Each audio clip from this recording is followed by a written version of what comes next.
Assalamualaikum warahmatullahi wabarakatuh. Bismillahirrahmanirrahim. Alhamdulillahirabbil alamin. Wassalatu wassalamu ala asyrafil mursalin sayyidina wa habibina wa syafi'ina wa qurrati a'yunina Muhammadin wa ala alihi wa ashabihi wa man tabi'ahum bi ihsanin ila yaumiddin. Rabbi shrah li sadri wa yassir li amri wahlul 'uqdatam min lisani yafqahu qawli, amma ba'd. Pemirsa sekalian yang dimuliakan oleh Allah, khususnya para alim, para kiai, para gus, para ustadz rahimakumullah. Alhamdulillah wa syukurlah, pada kesempatan kali ini saya bisa hadir kembali di hadapan pemirsa. Dalam kedua perjumpaan kita yang lalu, saya sudah memberikan sedikit komentar tentang permasalahan nasab para habaib. Nah, dalam perjumpaan kita kali ini saya ingin menyampaikan sebuah ayat Al-Quran yang kalau tidak salah terdapat dalam surat At-Tur ayat ke-21. Untuk lebih jelasnya saya bacakan aja. Ini dari Mushaf Al-Bantani. A'udzubillahi minasyaitonirrajim. Walladzina amanu wattaba'athum dzurriyyatuhum biimanin alhaqna bihim dzurriyyatahum wama alatnahum min amalihim min syai' kullu mri'in bima kasaba rahin. Terjemah bebasnya, walladzina amanu wattaba'athum dzurriyyatuhum biiman, dan orang-orang yang beriman diikuti oleh dzurriyyah mereka dalam keimanannya. Alhaqna bihim dzurriyyatahum, itu nanti akan dipertemukan oleh Allah orang-orang yang beriman tersebut dengan dzurriyyahnya. Wa ma alatnahum min amalihim min syai', dan Allah Ta'ala tidak akan mengurangi dari amal-amal mereka sesuatu apapun. Kullu mri'in bima kasaba rahin, setiap orang itu tergadaikan atas apa yang dia lakukan. Itu terjemah bebasnya. Kalau kita ikuti terjemah di dalam mushaf ini, dan orang-orang yang beriman beserta anak cucu mereka yang mengikuti mereka dalam keimanan, kami pertemukan mereka dengan anak cucu mereka di dalam surga, dan kami tidak mengurangi sedikit pun pahala amal kebajikan mereka. Setiap orang terikat dengan apa yang dikerjakannya. Kenapa saya ingin menyampaikan ayat tersebut? Sebab secara pemahaman yang mudahnya, ayat tersebut memberikan pengertian bahwa orang-orang yang beriman itu nanti akan dikumpulkan oleh Allah di dalam surga beserta dengan dzurriyyah mereka. Walaupun amalnya tidak sama, asalkan mereka seiman, akan dikumpulkan oleh Allah di surga. Kata-kata dzurriyyah di situ, apabila kita mengikuti tafsir Munir, tafsir milik Syekh Nawawi Al-Bantani, di dalam juz 2 halaman 328, di sini disebutkan ketika Syekh Nawawi memberikan tafsiran terhadap ayat tersebut, wa dzurriyyatu huna mahmulatun alal abai wal abna'i ma'an, bahwa lafaz dzurriyyah tadi itu bukan berarti hanya anak keturunan, tapi bapak ke atas itu juga termasuk dzurriyyah. Ai annal mu'mina idza kana amaluhu aktsara ulhiqa bihi man dunahu fil amal ibnan kana au aban bisababil iman. Sesungguhnya orang yang beriman ketika amalnya itu banyak,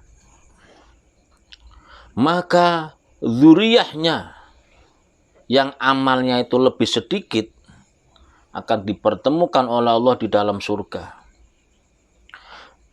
Baik itu bapak atau anak, dengan sebab mereka sama-sama membawa iman. Berarti dzurriyyah di situ bukan usus anak dan keturunannya, tapi ke atas. Misal seorang bapak, beliau seorang yang beriman dan beramal sangat banyak.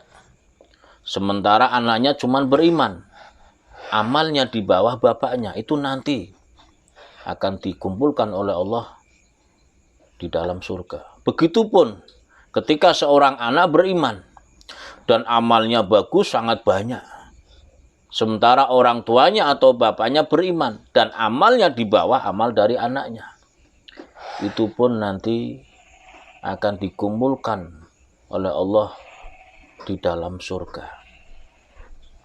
Walaupun sepintas dalam ayat itu sepertinya cuman dzurriyyah nasab, dzurriyyah keturunan atau dzurriyyah fisik. Tapi ternyata di dalam tafsir Munir disebutkan bismillah wa yulhaqu bidzurriyyah minan nasab adzurriyyah bisabab. Tidak cuman dzurriyyah nasab, tapi dzurriyyah sabab itu juga sama, akan diperlakukan semacam itu. Terus dzurriyyah sabab itu apa? Wa huwa al-mahabbah. Dzurriyyah sabab itu adalah mahabbah. Jadi kita nanti akan dikumpulkan oleh Allah beserta dengan orang-orang yang kita cintai.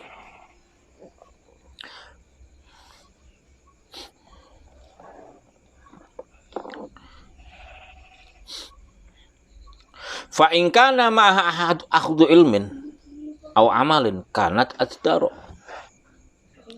Ketika mahabbah itu disertai dengan pengambilan ilmu dan pengambilan amal, maka akan lebih pantas lagi.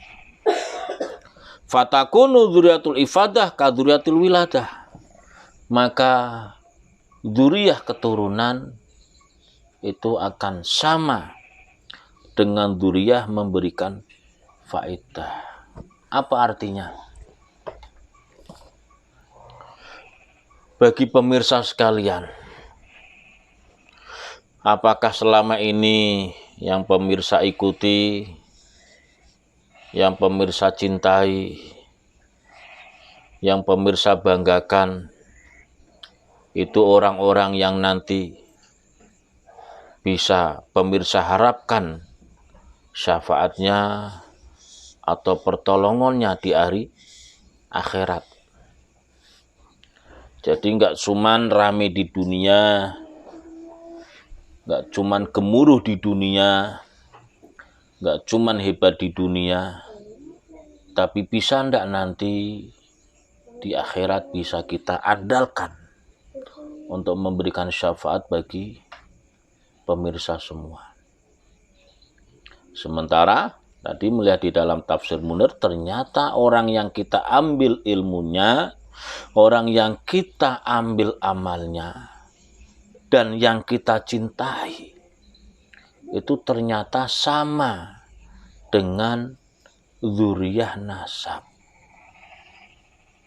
Nah, dengan adanya ayat itu beserta pemahamannya dari tafsir Munir, saya sedikit ingin memberikan masukan kepada para pemirsa, atau sedikit memberikan peringatan atau mengingatkan kembali kepada para pemirsa bahwa ternyata ada sebuah hadis dari sahabat Mu'adz bin Jabal radhiyallahu anhu, yang mana hadis itu satu mengatakan mauquf, satu mengatakan marfu'. Mauquf artinya itu hanya ucapan dari sahabat Mu'adz bin Jabal radhiyallahu anhu. Marfu' artinya bahwa hadis itu sampai kepada junjungan kita Nabi besar Muhammad sallallahu alaihi wasallam. Bahkan dalam satu keterangan yang mana disebutkan dalam kitab Syarah Ihya Ittihaf Sadatul Muttaqin, bahwa Imam Ibnu Mubarak meriwayatkan hadis itu dari perkataan Yazid bin Abi Habib. Makanya walaupun nanti di dalam kitab Ihya, di nusah kitab Ihya di bawah itu ada keterangan bahwa Imam Ibnu Jauzi meriwayatkan hadis itu di dalam Al-Maudu'at, digolongkan termasuk hadis-hadis maudhu'. Tapi dalam kitab Syarah Ihya itu masih perlu penelitian lagi, sebab ternyata bukan cuma riwayat dari Mu'adz bin Jabal, tapi ada riwayat bahwa itu perkataan dari Yazid bin Abi Habib. Mari kita sama-sama lihat hadisnya di dalam kitab Ihya Ulumuddin, juz awal, halaman 62. Mari kita lihat. Bismillahirrahmanirrahim.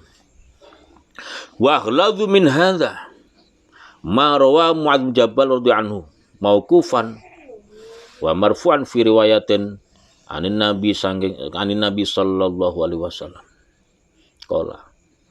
Dan lebih berat lagi dari apa yang telah disampaikan, yaitu apa yang diriwayatkan oleh Mu'adz bin Jabal radhiyallahu anhu berupa hadis mauquf dan hadis marfu' dalam sebuah riwayat dari kanjeng Nabi Muhammad sallallahu alaihi wasallam. Qala. Saya lebih condong qala ini kita kembalikan ke Mu'adz bin Jabal, sebab nanti di bawah ini Imam Al-Jauzi meriwayatkan di dalam Maudu'at. Qala Mu'adz bin Jabal, min fitnatil alim ayyakunal kalam ahabba ilahi minal istima'. Di antara fitnah bagi orang alim itu ketika berbicara lebih disukai daripada mendengarkan. Seorang alim apabila lebih senang berbicara daripada mendengarkan, itu termasuk fitnah. Sebab apa? Wa fil kalam tanmiqun wa ziyadah. Sebab dalam pembicaraan itu kadang ada pemanis atau penarik dan bahkan tambahan-tambahan. Wala yu'manu ala sabil khata, yang mana belum bisa dijamin bahwa orang yang berbicara tersebut tidak melakukan kesalahan. Tidak ada jaminan. Sementara wa fis sumti salamah wa ilmun. Dalam keadaan diam itu nanti ada keselamatan dan juga akan ada ilmu. Dari situ bisa kita pahami, jangan hanya mau ngomong, tapi dengarkan orang lain juga. Seterusnya, wa minal ulama man yahzunu ilmahu fala yuhibbu ayyujada inda ghairi. Di antara ulama itu ternyata ada orang yang menjaga ilmunya. Ilmunya sangat dijaga, ditaruh di dalam gudang misal. Sehingga dia tidak senang ketika ada orang lain yang menemukan ilmu seperti ilmunya. Jadi merasa bahwa ilmunya itu khusus bagi dia, orang lain tidak boleh. Ada ternyata yang semacam itu. Makanya bagi para pemirsa mohon diteliti kembali, dilihat kembali apabila mengikuti seorang ulama atau mengikuti bacaan-bacaan yang ada di dalam buku-buku atau kitab. Apakah orang yang mengarang kitab tersebut atau buku tersebut itu seakan-akan tidak membolehkan karyanya ditiru oleh orang lain? Coba. Kalau memang orang semacam itu, apakah pantas kita ikuti? Ternyata orang semacam itu fadzalika fidarkil awal minan nar. Orang semacam itu nanti berada dalam tingkatan pertama dari neraka. Coba. Wa minal ulama man yakunu fi ilmihi bimanzilati sultan. Bahkan di antara ulama ada yang di dalam keilmuannya itu seakan-akan dia itu sultan, raja. In rudda ali syai'un min ilmihi aw tuhuwina bi syai'in min haqqihi ghadiba. Ketika ada sesuatu dari ilmunya itu ditolak atau direndahkan dari haknya, dia akan marah. Jadi seakan-akan itu ilmunya itu harus ditinggikan. Seakan-akan ilmunya itu memberikan dia kedudukan seperti raja, seperti presiden. Tidak boleh ada yang nolak. Apakah orang semacam itu pantas untuk kita ikuti? Sementara orang semacam itu fadzalika fiddarki tsani minan nar, akan berada dalam tingkatan yang kedua di dalam neraka. Coba. Wa minal ulama man yaj'alu ilmahu wa gharaib hadisi li ahli syaraf wal yasar. Bahkan di antara ulama ada seseorang yang menjadikan ilmunya dan perkataan-perkataannya yang bagus, yang indah, itu hanya untuk orang-orang mulia dan orang-orang kaya. Jadi mengkhususkan ilmunya dan perkataan-perkataannya yang indah dikhususkan hanya untuk orang-orang mulia dan orang-orang kaya. Sementara wala yaro ahlal hajat lau ahlan. Orang yang membutuhkan, kalau dia tidak orang mulia atau orang kaya, akan diklaim dia bukan ahlinya. Inilah. Kita lihat zaman sekarang. Kalau dia orang miskin walaupun membutuhkan ilmu, nggak bakalan dikasih. Apakah orang semacam itu pantas kita ikuti? Yang mana beliau nanti fadzalika fidarki salis minan nar, akan berada dalam tingkatan yang ketiga dari neraka. Wa minal ulama man yansibu nafsahu lil futyah fayufti bil khata'. Di antara ulama ternyata ada orang yang menempatkan dirinya untuk memberikan fatwa-fatwa, sehingga beliau memberikan fatwa dengan salah. Wallahu ta'ala yubghidul mutakallifin. Sementara Allah Ta'ala sangat-sangat tidak suka terhadap orang yang membikin-bikin, dalam arti tidak bisa, tapi diusahakan seakan-akan bisa. Itu Allah Ta'ala tidak senang. Lah inilah. Makanya kadang ada live atau sesi tanya jawab. Karena tampil di televisi atau di mana, ketika ada sebuah jawaban, malulah kalau nggak jawab.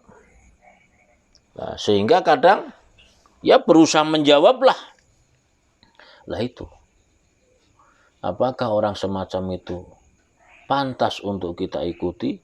Sementara nanti orang yang semacam itu fadzalika fidarkir rabi minan nar, akan berada dalam tingkatan yang keempat dari neraka. Wa minal ulama man yatakallamu bikalamil yahud wan nasara. Bahkan di antara ulama ada orang yang berbicara dengan menggunakan kalam atau pembicaraan orang-orang Yahudi dan orang-orang Nasrani. Tujuannya apa? Liyagzura bihi ilmuhu, supaya ilmunya kelihatan banyak. Jadi mengambil perkataan-perkataan orang Yahudi, orang Nasrani, sehingga seakan-akan ilmunya banyak, padahal itu perkataan orang Yahudi, orang Nasrani. Maka ini sedikit ya, mohon maaf. Bagi saya, ketika kita mau memulai pembicaraan, ketika memberikan salam, bagi saya mah cukup salam yang telah diajarkan oleh agama Islam, yaitu Assalamualaikum warahmatullahi wabarakatuh misalnya. Tidak usah ditambah-tambah salam-salam yang biasa digunakan oleh orang-orang lain. Salam biasa aja lah, apa yang dari Rasulullah misal. Tapi memang kalau Rasulullah memberikan izin mah itu silahkan. Apakah orang yang demikian itu patut kita ikuti? Sementara fadzalika fid-darkil khamis minan nar. Orang semacam itu nanti akan berada dalam tingkatan yang kelima dari neraka. Wa minal ulama man yattakhidu ilmahu muru'ah wa nablan wa dzikron finnas. Di antara ulama ada yang mengambil ilmunya itu dijadikan untuk harga diri, untuk kemuliaan, untuk penyebutan di kalangan manusia, biar terkenal. Nah inilah. Ilmunya untuk memberikan harga diri di hadapan manusia. Ilmunya untuk mencari kemuliaan di hadapan manusia. Ilmunya untuk mencari ketenaran di hadapan manusia. Apakah ulama semacam itu pantas kita ikuti? Sementara orang tersebut nanti fadzalika fitarkis sadis minan nar, akan berada dalam derajat yang keenam dari neraka. Wa minal ulama man yastafizzu az-zuhwu wal ujbu. Di antara ulama ada orang yang sangat ingin terhadap ujub atau az-zuhwu, merasa hebat, merasa pintar, merasa paling benar, sehingga fa'in wa'adha anafa, ketika memberikan mau'idhah dia sangat keras. Tapi wa'in wa'idhah anafa, ketika diberi mau'idhah, diberi nasihat, dia akan menolak dengan kesombongannya.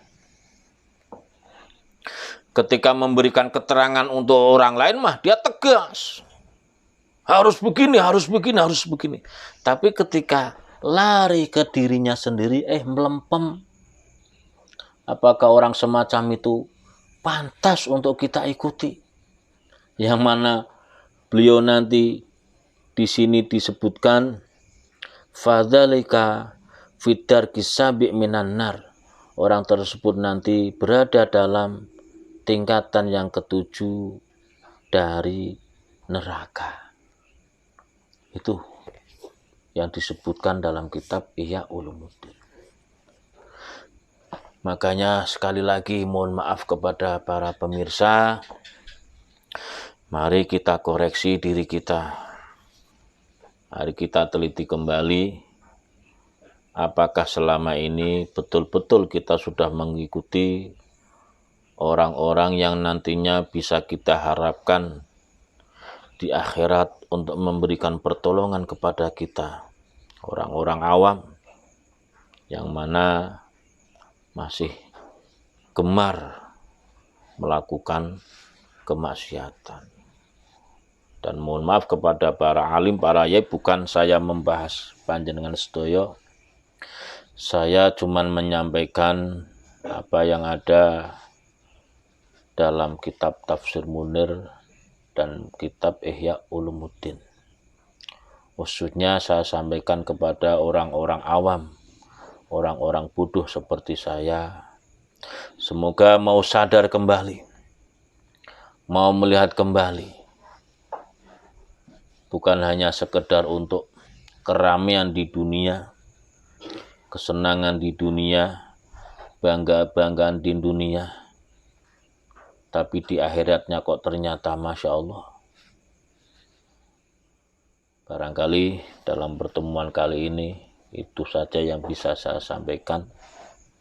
Semua kesalahan kekurangan mohon maaf. Insya Allah nanti dalam pertemuan yang akan datang ingin sekali saya membahas tentang tanda-tanda ulama akhirat dan ulama dunia. Insya Allah. Wabillahi taufiq wal hidayah. Wassalamualaikum warahmatullahi wabarakatuh.